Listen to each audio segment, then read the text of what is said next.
Good morning all student, BSc education India में आप सबों का फिर से स्वागत है। जैसा कि आप सभी जानते हैं कि इन दिनों हम आप सबों के बीच बहुपद एक नया टॉपिक को लेकर आ रहे हैं, जिसमें हमने पिछले वीडियो में आपको बहुपद के परिभाषा कुछ इस प्रकार दिए थे कि कहते कि बहुत सारे पदों के मेल से बने पद बीजीय व्यंजक को बहुपद कहते हैं, यानी कि group of term is called polynomial, ये ऐसा बोले थे। लेकिन आज जो हम बताने जा रहे हैं बहुपद के परिभाषा वो इस प्रकार है। हमने लिखा कि चर x में एक ऐसा फलन p ऑफ x बराबर a0 plus a1x plus a2x square plus dot dot plus an x के पावर n के रूप में हो, जहां an can not equal to 0 तथा x का घात और ऋणात्मक पूर्णांक हो तो उसे बहुपद कहते हैं। यहाँ आज की जो परिभाषा है ये आपको मदद करेगा कि जब प्रश्न आएगा कि कौन बहुपद है, इनमें से कौन बहुपद है कौन बहुपद नहीं है, उसको चेक करने में। तो ये इतना बात जो है इसी को शॉर्टकट में समझिए कि कोई भी जो फंक्शन देले रहेगा वो बहुपद तब कहलाएगा जब उसका पावर यानी कि घात और ऋणात्मक संख्या होगा। और ऋणात्मक बोलने के मतलब हुआ कि नन निगेटिव, यानी कि प्लस में ही होंगे, माइनस में नहीं होंगे, और साथ ही साथ उस चर का जो पावर होगा वो पूरा होगा, यानी पूर्ण संख्या होगा। एक ना तो आधा चलेगा और ना ही दशमलव में चलेगा और ना ही रूट में चलेगा। अगर x के पावर जैसे अगर x के पावर अगर हम 1/2 कहें या +2 कहेंगे, क्या बहुपद है? तो नहीं है बहुपद। कहेंगे कि x अंडर रूट x ये बहुपद है तो नहीं है बहुपद। क्यों? क्योंकि रूट में है। यहाँ क्या तो पावर के रूप में आधा है, तो आधा उधा भी नहीं चलता है। रूट में भी रहता है अगर चर तो नहीं बहुपद नहीं कहलाएगा। और अगर x के पावर -1 कर दें +3 और इस तरह से पूछा जाए कि ये बहुपद है तो नहीं है बहुपद। न ये है न ये है न ये है। क्यों? क्योंकि ऋणात्मक संख्या आ गया। और यहाँ बोला गया है कि x का घात क्या होना चाहिए?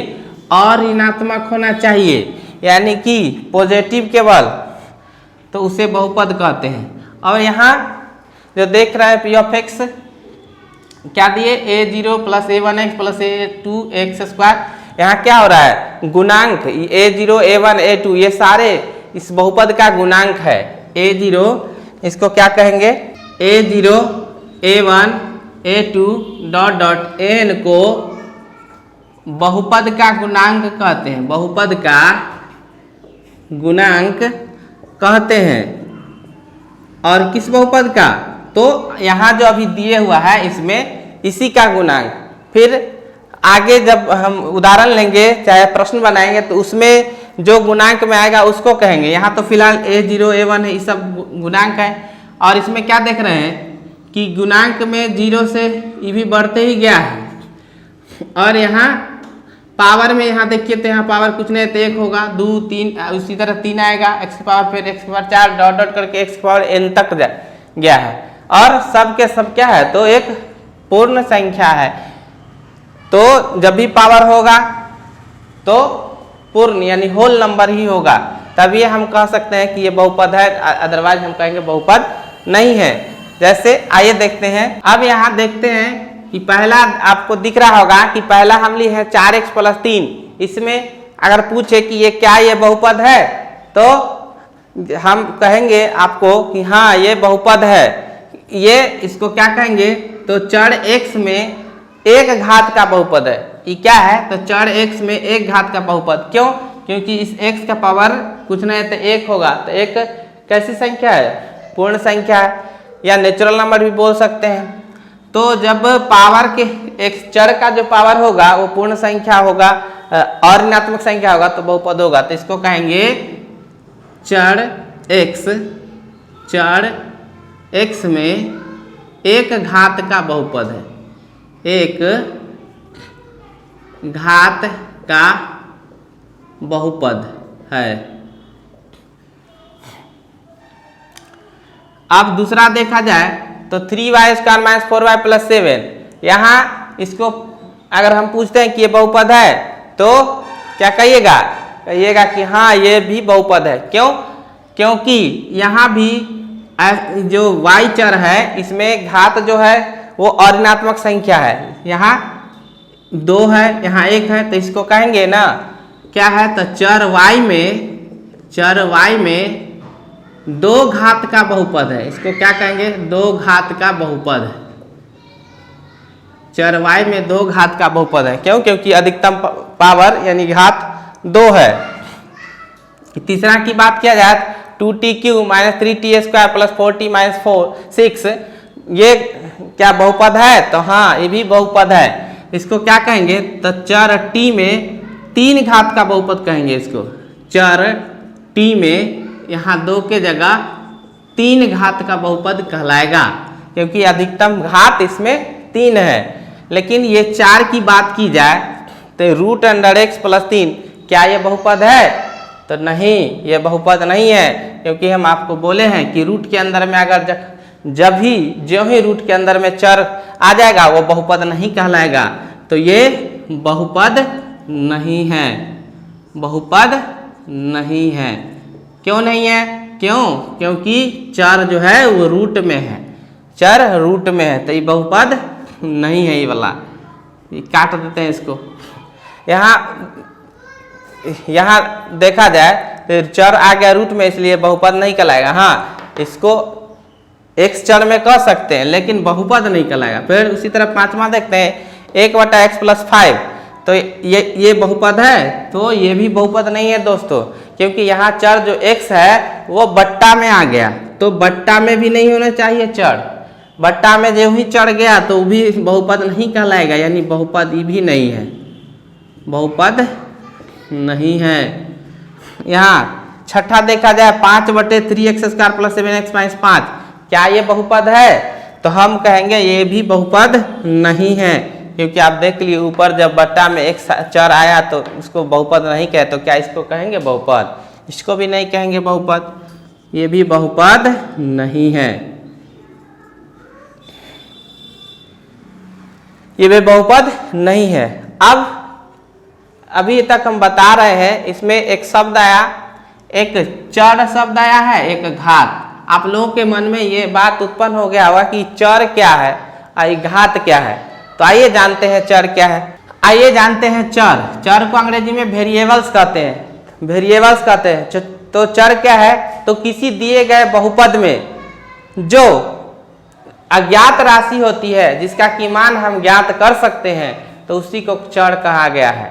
किसी दिए गए बहुपद में या किसी दिए गए बीजीय व्यंजक में जो अज्ञात राशि है, जिसका की मान हम निकाल सकते हैं, उसी को चर कहते हैं। और चर जो होता है ना, वो ABCD में से कोई लेटर ही रहता है चर।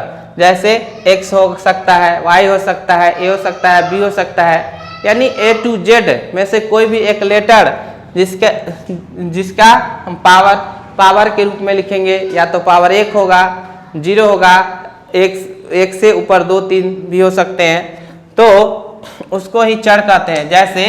जैसे अगर हम कर दें x y a b, ये सब ABCD के ही तो लेटर है, तो सारे के सारे चर है, क्योंकि बहुपद में इसी का मान ज्ञात करते हैं हम, यही अज्ञात राशि का।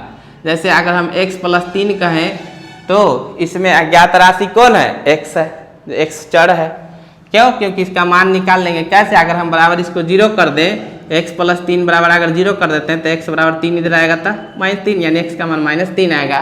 तो यहाँ अज्ञात जो राशि था उसका मान निकल जाएगा, उसका वैल्यू हमें पता हो जाएगा। इस तरह अगर हम कहें y² - y + 4, तो यहाँ चर पूछा जाए तो कितना है चर? कौन चर है? तो y है, इसमें y चर है, इसमें x है, इसमें y चर है। चर x है में, इसमें चर y है। तो हम समझते हैं कि आप लोग भी बहुत अच्छा से ये चर समझ गए होंगे। आइए जानते हैं घात। घात यानी कि पावर। तो पावर के बारे में समझिए कि अगर दिए गए बहुपद में चर के ऊपर जो पूर्ण संख्या होते हैं वही उसका पावर कहलाता है, उसके घात कहलाते हैं।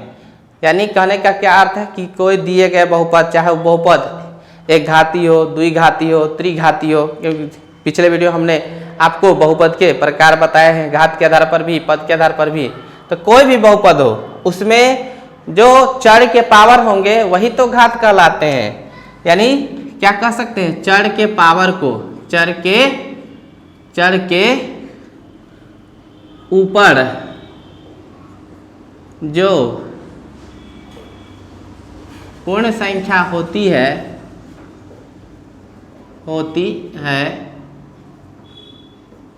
उसे घात कहते हैं, से घात कहते हैं। जैसे एक्स स्क्वायर प्लस 4, इसमें घात कोई पूछे तो कितना है 2, इसका घात हो जाएगा 2। अगर रहेगा y प्लस 3 तो इसमें घात कितना होगा, तो इसमें चर का घात कुछ नहीं है तो 1, यानी घात हो जाएगा 1। अगर इसमें पूछ दे कोई x³ plus 2x square minus 4x plus 4, इसमें पूछे कि इसका घात बताइए, तो इसमें घात, अब आप लोग कहेंगे इसमें सर घात तीनों घात मौजूद है, तीनों घात है। यहाँ देखा जाता 3 है चर का पावर, यहाँ 2 है और यहाँ 1 भी है, तो इसमें क्या घात तीनों कहलाएंगे? नहीं, घात जो होता है ना दोस्तों वो सबसे अधिकतम पावर को ही लिया जाता है। तो यहाँ चर के अधिकतम पावर कितना है 3, तो चर के अधिकतम पावर 3 है, इसलिए इसका घात 3 ही होगा, 2 नहीं लेंगे। क्योंकि जानवे करते हैं दुनिया में लोग उस सब बड़े लोगों की पूछते हैं, सब अमीरों की ही पूछते हैं। तो यहाँ भी देखिए क्वेश्चन में भी दिख रहा है कि अधिकतम पावर 3 है, इसलिए घात भी 3 है। तो आप इस प्रकार घात को समझ गए होंगे। आइए बढ़ते हैं अब इसी बहुपद की अगली कड़ी में। तो आइए जानते हैं बहुपद के गुणांक, कोएफिशिएंट ऑफ पॉलिनोमियल। बहुपद के गुणांक क्या होते हैं? तो किसी दिए गए बहुपद में विभिन्न पदों में चर x के जो गुणा में अंक होते हैं उसे ही, या गुणा में संख्या होते हैं उसे ही हम बहुपद का गुणांक कहते हैं। आइए क्या लिखा मैंने, किसी बहुपद में प्रयुक्त विभिन्न पदों में चर x के गुणा में उपस्थित संख्या को बहुपद का गुणांक कहते हैं। यानी चर वो x में हो सकता है, y हो सकता है, या कोई भी हो सकता है, हमने पहले ही बता चुका हूं। तो यहाँ जैसे देखते हैं यहाँ 5x³ plus 3x square minus 7x plus 3, इसमें चर क्या है x है, तो x है, तो यहाँ x चर के पावर यानी कि x के पावर 3 है। तो अगर x³ का गुणांक पूछे आपसे, x³ का गुणांक तो कितना हो जाएगा, इसके गुणा में कितना है 5, इसलिए x³ का गुणांक 5 है। उसी तरह x स्क्वायर का गुणांक कितना हो जाएगा, इसके बगल में कितना है 3 गुणा में। उसी तरह अगर x का गुणांक पूछा जाए आपसे तो कितना कहिएगा -7। तो हम इस प्रकार हम कह सकते हैं कि किसी दिए गए बहुपद में प्रयुक्त विभिन्न पदों के चर x के गुणांक में उपस्थित अंक को ही या संख्या को ही चर का गुणांक कहते हैं। आई होप आप लोग ये पूरे वीडियो को समझे होंगे। तो आप लोगों से हम मिलते हैं आप एक इस बहुपद के सवालों के साथ। तब तक के लिए आप जहाँ रहें स्वस्थ रहें, सुरक्षित रहें। जय हिंद, जय भारत।